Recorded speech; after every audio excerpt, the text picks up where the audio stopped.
Welcome back. Now, in last week's video, it got a little confusing. I showed some modular trimming chucks that had some green stuff growing on it. Then I cut into these trimming chucks, and I talked about making a single trimming chuck, which was this one. And so it got a little weird with the editing.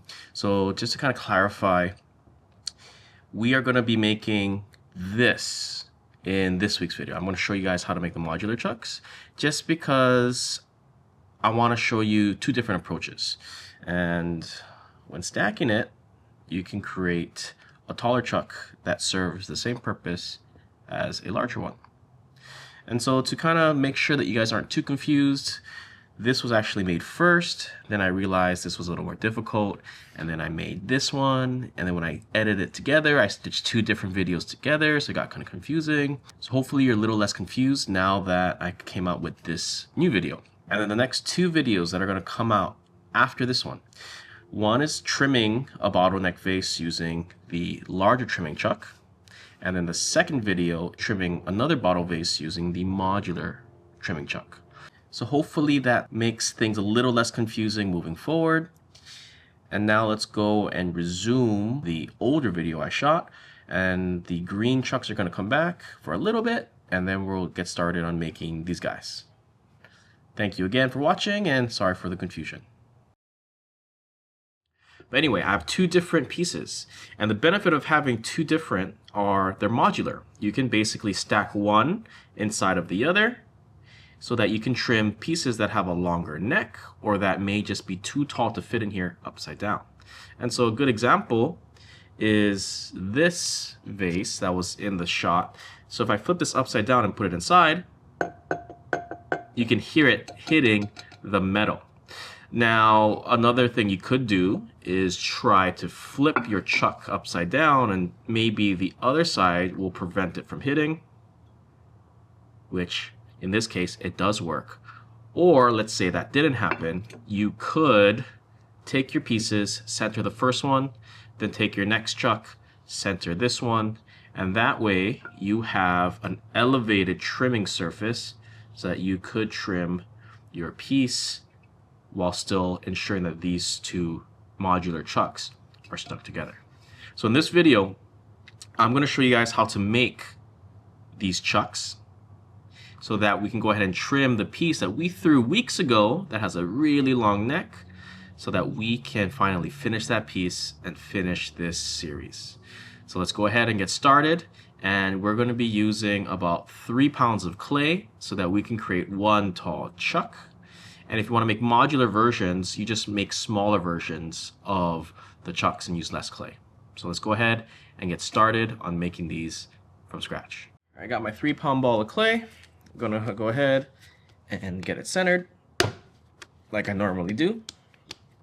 And because I am planning to save this, I'm gonna be digging my well all the way through to the back.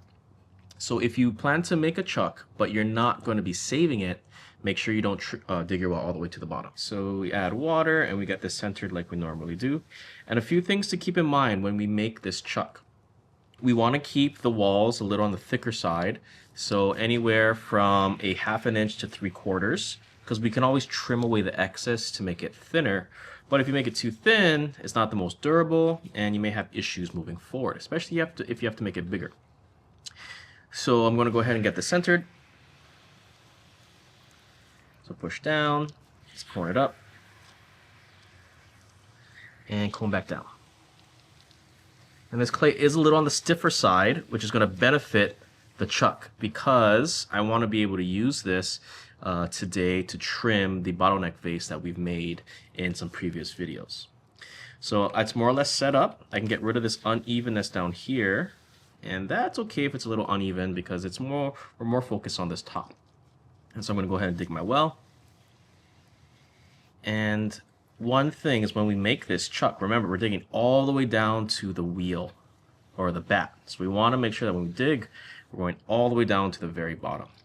Now sometimes if this is the first attempt of you digging all the way to the bottom, you may want to leave some clay there, because I have noticed that when students dig all the way down to the bottom for the first piece and they open, the clay walls tend to get a little uneven. So if you do leave a little clay at the bottom, it's easy, you can just cut that edge out after, so that it will be easier to keep this centered. But if you want to go all the way to the bottom, you just dig until you hit the bat. And from the overhead cam, you can see the black bat is exposed. Okay, then from here, I'm going to go ahead and open the well up to get it into a hollow cylinder. And so the shape that I'm trying to achieve is that hourglass shape where it's wider at the bottom, gets skinnier in the middle, and then flares back out. And that way you can use a chuck by flipping it either upside down or right side up. So you get a little more variety. And I'm actually going to throw 2 chucks in one for this. So I'm going to show you how I would make 1 chuck, and then I'm going to expand it to make 2 chucks, and then cut it in half. So you can see my inside is not perfectly centered anymore, and that's because as I open it up, it may have not been perfectly centered when I opened, and so it's a little wobbly. So if that is something that you're concerned about, then you may not want to dig all the way to the bottom. But you can help by getting it recentered by really compressing the clay and holding your hands there, and you can more or less recenter any wobbliness. So what I did is I just put my left hand on top, my right hand on my left, and really push and keep the clay lubricated and really stabilize that unevenness. But you got to do it before you get it too tall, because if you hold it and it's really tall, you're going to cause it to mushroom. All right, let's go ahead and start pulling. And the height is really up to you. You could just make a really tall chuck if you want, and then the diameter just depends on your most common size that you make. A really cool thing about this is once you throw it and you've been storing it, you can actually really push this back in by rehydrating the clay to make it fit that specific piece rather than throwing multiples of these. But anyway, let's go ahead and get it a little taller. And I'm getting it to match the height of that really tall bottleneck vase. So I'm going to bring that out in a little bit to get the sizing, but I want to get this more or less set up until then. So I'm just doing my normal pulls, the push in, push out, pull up, keeping the rim thick, keeping the bottom thick, so that I can have this set up for my piece. Now the bottom is still fairly thick, so I'm going to go ahead and thin that out so I can really maximize the amount of clay, because I'm going to make this into a modular one. So when you guys do this, I mean, this technically is done already if you want it. It's wider at the bottom, kind of comes in, and then you can flare this out, or you can kind of collar and then flare. And the benefit of the flare outwards is this little ramp here can hold various sizes because it changes as it goes deeper. So if you have a really wide vase, it'll sit higher up. If it's a narrower vase, it'll sit further in. So narrowing this in will more or less help it fit different shapes and sizes. So I'm going to add a little more of a belly, and I'm going to flare that out a little more.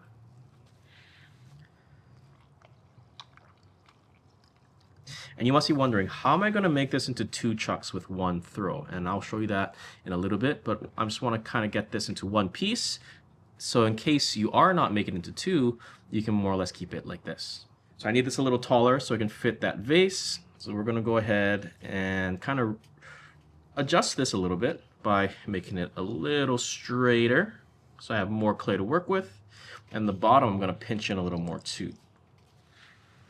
So really pushing that clay wall in, and that way I can really see how thick it is. And with the overhead cam, you can kind of see it's about 1.5 inches. So now I have more clay to work with, so I can pull this up and get this a little taller. And I can play with the angle and the flare a little bit later. The middle section can be a little thinner, but the top and the bottom should be the thickest, where it's about 1/2 inch. Okay, so that looks a little better. Let's go ahead and see how it fits. So if I were to flip my piece upside down, it still doesn't clear because it's not tall enough. So I'm gonna actually have to play around with this a little more.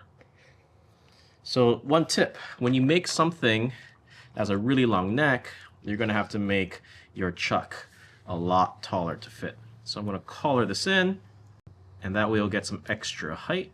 And then I'm gonna add a little flare, I'm gonna taper that in. Actually, we're gonna pinch that in a little more. If you want to see more ceramic videos, don't forget to like and subscribe. That way it helps grow the channel, and you'll be able to see these videos as they're released every week. And this wobbliness I can adjust later. I'm just trying to make it tall enough to fit, And I'm going to go ahead and do a pull. So if doing it off of this narrow neck, this narrow belly shape is difficult, you can throw a straight cylinder first like this, and then adjust the shape later.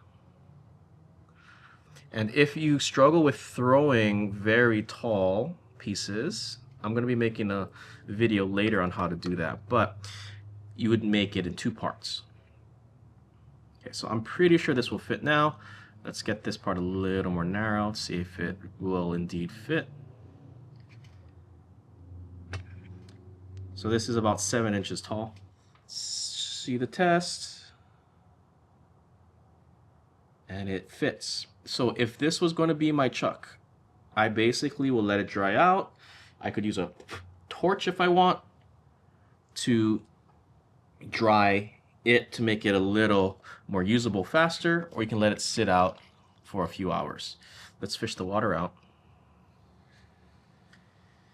And this would be my workable chuck. But most likely I won't have too many pieces that are this tall. So I'm going to transform this into 2 chucks. So instead of having just one tall one, I'm going to make it modular, like how the other chuck I had earlier looked like. So what I'm going to do is I'm going to bring those 2 pieces out so you can see what they look like, and I'm going to morph this into that shape. But before I do that, I'm going to cut this rim to make it level, so it'll be a little easier to transform it into those workable shapes. So I'm going to thin out the width a little bit and just cut across. So I have a level wall to work with for separating these 2. So let's go ahead and get those 2 pieces so you can see how I'm going to approach this. So these are the 2 shapes that I'm aiming for. The top piece is going to be shaped like this, and the bottom piece is going to be shaped like this. So I'm going to be splitting it in half. So I'm going to basically make a closed form, almost a closed form, a rounded form at the top, and then get it a little closer to this bigger one. And then I'm going to shape the bottom. So to get this into that more dome shape, I'm going to add a little volume to the middle. So I'm going to stretch that middle section out a little bit. And about halfway through, so right here, that's where I'm going to separate them. So right here, I'm going to bow out because that's going to be the top of the bottom piece. So this is going to be that rounded section. And this is a little thinner than 1/2 inch. So if you are making these yourself, it's best to go a little thicker. But anyway, I'm just going to collar that in. And the benefit of making this rounded is this will be able to be flipped upside down into this piece so that you'll be able to hold slightly different sizes. Okay, and I'm going to bevel this edge by pushing it downwards with my inside finger, my left finger, so that it can easily fit other pieces in case it needs to be right side up. I'm going to pinch it in a little more to make it more flat and more angled.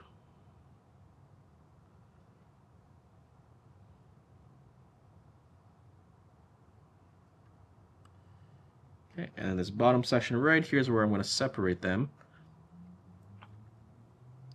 So I'm going to take my wooden knife, create a little groove where I want to cut them in half. And that's where I will cut it with a needle. I'm taking my needle, putting it into that groove, and I'm just going to push all the way in until I see the needle exposed on the inside clay wall. Okay. Looks like it almost cut all the way, so I'm going to dry my hands. I'm going to pop this off, and my first chuck is done, and I can adjust it when it's a little drier to trim it to make it perfectly level and centered. If you have a torch or a heat gun, it is recommended you dry this a little bit before you pop it off, so I'm going to do that. I could dry that a little more, but let's see if I can pop it off. Okay, not cut all the way through yet. So I'm going to take the needle and then cut a little more.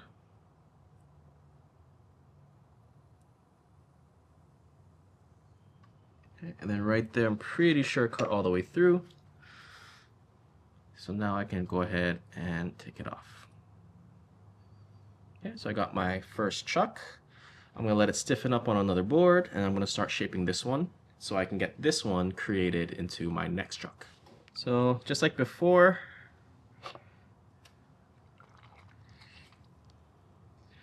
I'm going to go ahead and then just compress the rim where I cut it. And these are definitely smaller than my original ones that had green stuff growing on it. So if you are making this for the first time, I do recommend making one at a time rather than a set of two. So I probably could have used a little more clay, but for demo purposes, I was actually too lazy to prep a bigger piece. So shh, don't tell anybody. Alright, so I'm going to go ahead and add a narrower belly so I can get this a little taller.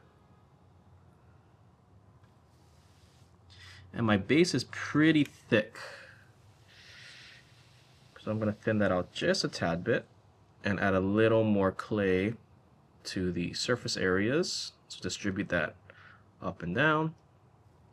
And right there looks pretty good for my base chuck. So basically from here, what I would do is create the groove, or I'll cut this extra off. I don't want it too sharp. So cut that edge off with the wooden knife, slice it away with the needle, peel it, and then wire it off. And create one more groove for the wire to go into, and then wire. And I'm doing it as it's spinning because I don't want that shape to get change too much. So from here, I would let this dry out a little bit. I can put it under a fan, I could leave it out in the sun, but basically I would dry this so that it becomes a little drier than throwing consistency, but a little wetter than leather hard. And then I can go ahead and center them on top of each other and then trim that bottle like how I showed initially. So let's go ahead and do some movie magic, let these dry out, and I'll come back when they are ready. So I popped this off the bat and I torched it for about 5 minutes, and it's still a little wet, but I can go ahead and start adjusting it. So the first thing I want to do is make sure that this rim feels level at the top, and that feels pretty good. And now I'm going to adjust the bottom. So this edge here, you can see it cracking, and that was from the torching. But I want to remove this and trim this to make it a little more usable so I can keep using it. So just like anything else, we're going to center this. So I'm going to center it based on the belly. And I can't really tap center this because it is a little wet. So I'm going to be shifting it. So with my thumb, I'm letting it hit the piece. And wherever my thumb hits, so for example, for my pointer finger, whenever it hits my pointer finger, I know that is the point that is the most off center. So I'm stopping the wheel when it hits my finger, and then I'm going to shift it away from my finger, which is that way on the camera, until this is centered. So that feels pretty good. And I'm going to go ahead and cut off this excess. So to cut off the excess, there are two ways to do it.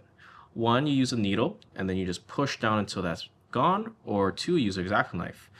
For the ones who are just beginning, using a needle may be a little easier. So if you're using a needle, just like how we mark our feet when we trim, you're going to pick your spot, and then you're going to push down until it goes all the way through. Now I'm left-handed, so I like holding it in my left hand like this, and I push straight down until it cuts all the way through. So that way I have a nice, true, centered edge here, and I can remove this overhang by trimming it away now that it's centered. And the trimmings will stick because, like I said, it's still wet. And this may shift and move, so just make sure that you give it a light tap before you start actually trimming. And very light pressure. We're just trying to remove any excess clay we don't want. So I'm rounding this out. And in order for me to be able to use this and put a piece in it, if I wanted to flip it upside down like how it is and put a piece, I want this a little more beveled. So I'm going to remove this overhanging clay, and then I'm going to bevel it inward so that it can accept more pieces. So to bevel the inside edge, you could trim it bevel, or we could go back, and this time I use X-Acto knife, and we can cut the bevel. So this is a little more advanced, especially because the tool may cut more than what you want, but if you're careful, you can cut it. So like I said, if you're not used to that, maybe use a needle at first, but trimming does the job too. Okay, so trimming that bevel at around a 45-degree angle. And then just trying to remove the extra trimmings. I don't want that there. And then just blending the surface together. And I can make this part a little more sloped as well. Okay, so the bottom is pretty much done. I'm going to round this edge on the outside, because if it is sharp and thin, it's going to break more chance of it breaking. So I'm going to round that a little more. Okay, so that looks good. Now I'm going to go ahead and flip it over and do the same thing on the top. So get these trimmings out of the way. Pop it off. And flip. Okay, same thing, center. This time I can use the rings. I know that was centered, so looking at how it is off-centered based on the concentric rings. And slide it into center.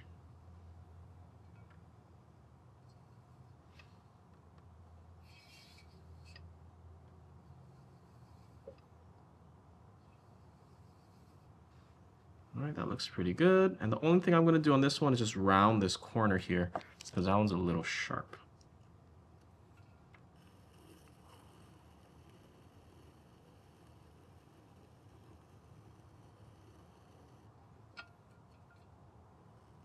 And then same thing around the outside, because I don't want these sharp edges to chip away or break. Okay, this top has a little indent, so I'm going to compress that away. And I should have done that when I threw it, but I was rushing a little bit. So I'm just going to add some water and compress. And then the cool thing about these chucks that are not fired is if you add enough water and you center this enough, you can potentially actually reshape it to make it perfectly match whatever you are making. All right. And I don't know if I said this earlier, but I basically torched it for about 5 minutes. So now this is good to go. And I can use this. But I still need to do the first part so I can make it modular. And then for the meantime, I would wrap this up because I don't want this to dry out too much. And then I would stack them and trim the vase. So let's go ahead and start the second piece. So I torched this one for another 5 minutes and I centered it. And I noticed that the top here is not level. So I'm actually going to have to cut that off. So to do that, I use the X-Acto knife. And what I do is, because I already have a point here, I'm basically going to keep this as level as possible. And I'm just going to be pushing this straight in to cut. Now, I only want to cut a little bit off the top.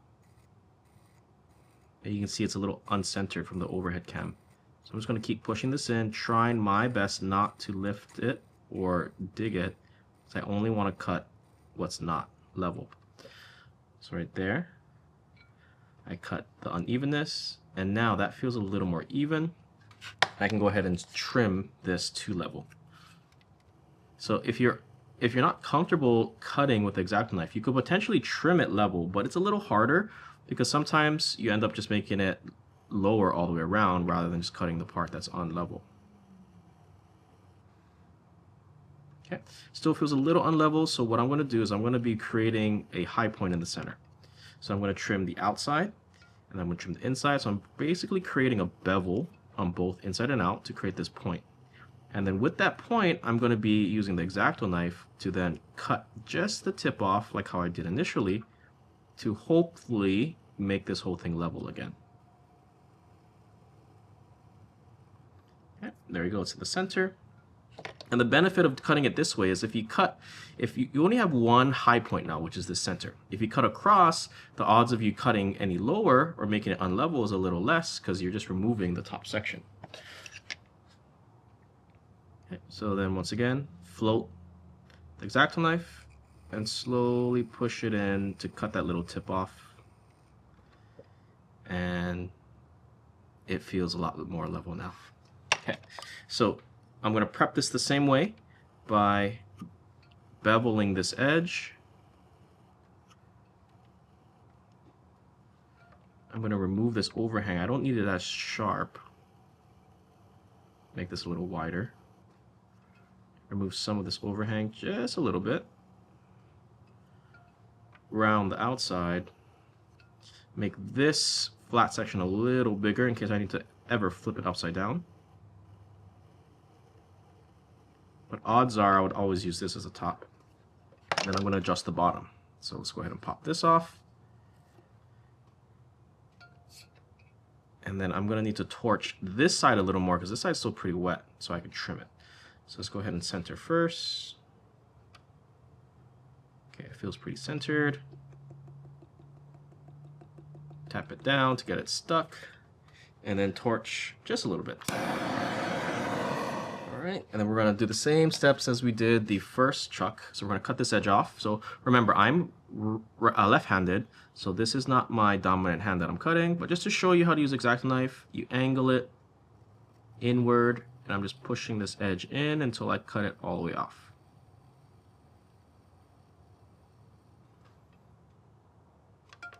Okay.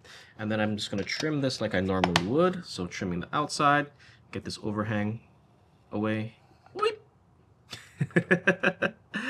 Yeah, too aggressive. Yeah, a weird sound effect. So let's go ahead and get this centered again.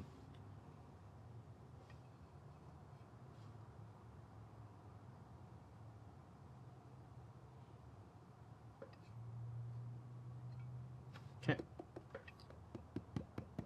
So if you don't want that to happen to you, you could wad it down, but for purposes of trimming a demo, I want to speed this up. So this time I'm going to apply light downwards pressure with my top hand. And this little beveled edge that I really sliced in, if you want, you could hand carve this so you don't get caught again. And so that when you trim it, the odds of you bumping that off are a little less now.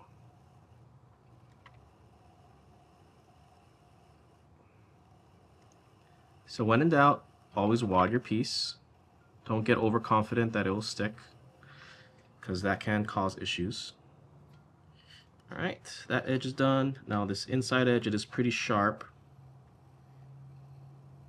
So I'm going to go ahead and remove that.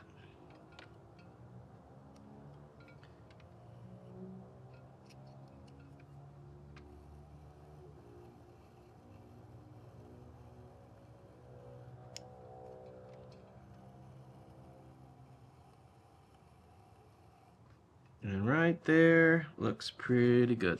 So I'm going to torch the inside one more time because it's still a little wet in there. And then I'll be ready to stack them and trim the bottleneck vase. I got my chucks trimmed and then they're nice and dry. I got my bottleneck right here that I need to trim. And so in next week's video, we are going to take these chucks, we're going to stack them to create one taller chuck.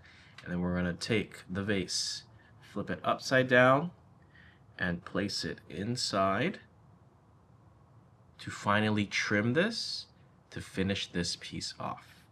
So thank you for watching this extremely long series. It's actually a lot longer than I anticipated, but at least I was able to break it up into smaller chunks so you guys could easily watch it. So if you want to see and get the next video as it's released, don't forget to like and subscribe. It helps grow this little channel so I can keep producing some awesome content for you folks. In the comments below, let me know what other types of ceramic tutorials or tips and tricks you'd like to see. And I'll see you in the next video when I finish the series by trimming this bottleneck vase. Thank you for watching, and I'll see you next week.